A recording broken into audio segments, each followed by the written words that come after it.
Welcome and thank you for joining me. I'm Gerry Oginski, a New York medical malpractice and personal injury trial lawyer practicing law here in the state of New York. Today's video tip is about negotiating strategies from a specific defense standpoint. What do I mean? Well, typically, once we've reached the point where we're starting to negotiate your case, the defense will come back to us and tell us that they're interested in trying to settle the case. They will invariably tell us a lowball offer. The defense attorney is typically given a certain amount of money. It's called authority. He has authority to settle the case for X amount of dollars.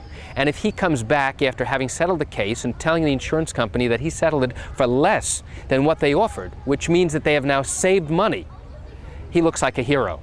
He gets a pat on the back, maybe he gets a bonus from his law firm, or maybe the insurance company will then send him additional cases in which to work on.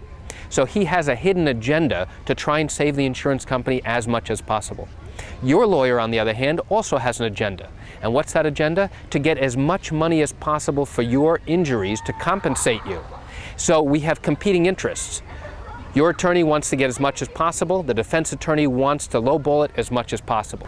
Even though the defense attorney may tell you or tell your attorney that they only have a certain amount of money, an experienced attorney will try and understand from the defense attorney whether or not there's room to negotiate further. There will come many times when the defense attorney will draw a line in the sand and say, this is our final offer, you will not get anything else. At which point you, together with your attorney, will have to make an educated decision about whether or not that settlement is appropriate for you or whether you need to proceed to trial. And that's it for today's video tip about settlement negotiations. I want to thank you for joining me. I'm Gerry Oginski. Have a great day.